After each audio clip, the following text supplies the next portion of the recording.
यमुनानगर में फिर से रिश्ते हुए तार तार। एक बेटे ने अपने ही पिता की निर्मम हत्या कर डाली। यमुनानगर के ताजकपुर गांव से यह बड़ा मामला सामने आया है। एक दिन पहले दोपहर के समय एक बेटे ने अपने ही घर से बाहर कुछ दूरी पर तेज धार नुकीले हथियार से अपने पिता का मर्डर कर डाला। जी हाँ, और मर्डर करने की वजह सुनकर आप लोग हैरान हो जाएंगे।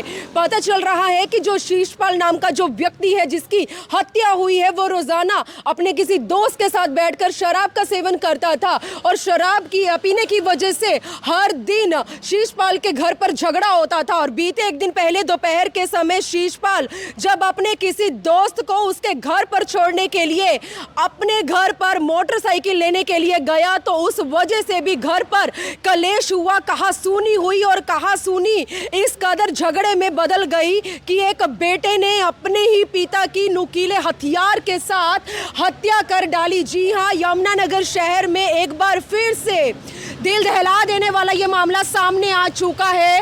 एक जरा सी कहासुनी को लेकर एक बेटे ने अपने ही पिता का मर्डर कर डाला। कितनी जल्दी पुलिस के द्वारा इस गुत्थी को सुलझाया जाएगा, कितनी जल्दी वो हत्यारा पुलिस के कब्जे में आएगा, वो बाद की बात है। लेकिन यमुनानगर में कलयुग के चलते एक ऐसे घोर पाप का खुलासा हो चुका है जिसे सुनकर आप लोग भी चौंक गए होंगे। और ऐसे में तस्वीरें देख सकते हैं, यमुनानगर के पांसरा थाना में हम पहुंच चुके हैं। यहाँ पर जो मृतक के परिवार वाले हैं वो पहुंच चुके हैं और ऐसे में तस्वीरें आप देख सकते हैं। यमुनानगर में फिर से दिल दहला देने वाली यह घटना सामने आ चुकी है। एक बार पांसरा थाना के इंचार्ज केवल हमारे साथ जुड़े हैं, पूरा मामला जान लेते हैं कि अब तक इसमें क्या कुछ कार्यवाही अमल में लाई गई है और मेन वजह ऐसी क्या थी जिस वजह से एक बेटे ने अपने ही घर के बाहर कुछ दूरी पर अपने ही पिता की निर्मम हत्या कर डाली। सर, ताजकपुर गांव में एक मर्डर केस का मामला सामने आया है। क्या पूरा मामला है, किसके द्वारा मर्डर किया गया, किसकी हत्या हुई है और इसमें क्या कुछ कार्यवाही अमल में लाई गई? कल शाम केस में सूचना मिली थी पुलिस को कि गांव ताजकपुर में एक शीशपाल नाम के व्यक्ति की हत्या हुई है और परिवार के सदस्य उसे हॉस्पिटल में लेकर गए थे। तो वहां पर ब्रॉड डेड जब उसको दिखाया गया तो वो वापस उसे संस्कार के लिए बिना कोई सूचना दिए पुलिस को वापस ले गए थे डेड बॉडी को। इसी दौरान थाने में एक शिकायतकर्ता आया जो मृतक का दोस्त भी था और रिश्तेदार भी था। ये अजमेर नाम का व्यक्ति चौगावा इंद्री करनाल का रहने वाला है और इसकी जो पढ़ाई लिखाई है ताजकपुर में इसकी बुआ है वहीं पर हुई थी। शीशपाल इसका दोस्त था, शीशपाल के पास भी इसका आना जाना था और इसके मुताबिक शीशपाल भी इसके घर आता जाता था और ये दोनों इकट्ठे शराब भी पीते थे। जो शिकायत करता है अजमेर सिंह अभी 2 दिन पहले यहाँ पर आया हुआ था, इसी के पास रुका हुआ था। तो इसी को लेकर परिवार के अंदर कुछ अनबन चलती रहती थी और इस दौरान भी कुछ अनबन हुई। परिवार के सदस्यों द्वारा इसका विरोध किया गया। तो इसी बात को लेकर शीशपाल कल इसको अपनी मोटरसाइकिल लेकर जब घर से मोटरसाइकिल लेने के लिए गया, छोड़ने के लिए इसको जा रहा था, तो उसी दौरान उसका अपने लड़के जगविंदर सिंह के साथ कहासुनी हो गई जो बाद में झगड़े में तब्दील हो गई और उसने किसी तेज़धार या नुकीले हथियार से अपने जो पिता है इसका जो शीशपाल उसके ऊपर वार किया जिससे उसकी मृत्यु हो गई है। इसमें शिकायतकर्ता मृतक शीशपाल का दोस्त है जो अजमेर सिंह वो बना है। उसके अनुसार उसको उसके बेटे ने चाकू से मारा है।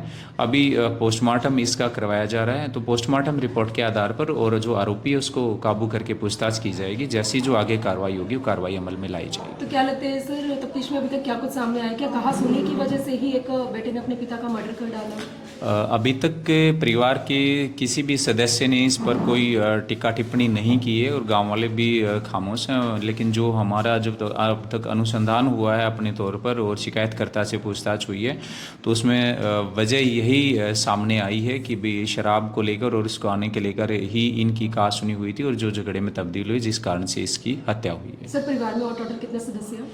परिवार में मृतक शीशपाल की पत्नी है और जिसने इसकी हत्या की है जगविंदर सिंह इसका बेटा। इसके अलावा एक और इसका बड़ा लड़का है परविंदर सिंह जो शादीशुदा है। सर, हत्या करने के लिए जिस हथियार का सहारा लिया गया, क्या वो हथियार बरामद कर लिया गया? जी नहीं, अभी आरोपी को गिरफ्तार किया जाएगा और उसी की निशानदेही पर उसी के जो पूछताछ के आधार पर जो हथियार हत्या में प्रयुक्त किया गया वो बरामद किया जाएगा। तो यमुनानगर के सदर पानसरा से मैंने ये लाइव तस्वीरें आपको दिखाई हैं। आप तस्वीरें देख सकते हैं कि यमुनानगर शहर के अंदर हर कुछ समय के बाद इस तरह के दिल दहला देने वाले मामले सामने आ रहे हैं। कलयुग में किस तरह से रिश्ते तार तार होते नजर आ रहे हैं। तो एक बेटे ने जिस तरह से अपने पिता की निर्मम हत्या की है, अब पुलिस के द्वारा इस केस में गहराई में जाकर तफ्तीश जारी है। देखते हैं कितनी जल्दी वो हत्यारा बेटा पुलिस की हिरासत में आता है और बेटे ने अपने पिता की निर्मम हत्या करने के लिए जिस नुकीले हथियार का सहारा लिया, पुलिस के द्वारा कितनी जल्दी वो हथियार बरामद किया जाता है। लेकिन आज की एक बड़ी अपडेट के साथ मैं यमुनानगर के सदर पानसरा थाना से लाइव जुड़ी हूं। मेरी आप लोगों से अपील है कि प्लीज आप लोग इस खबर को ज्यादा से ज्यादा शेयर जरूर करें। वीडियो जर्नलिस्ट मनप्रीत के साथ यमुनानगर के पानसरा थाना से मैं मनदीप कौर।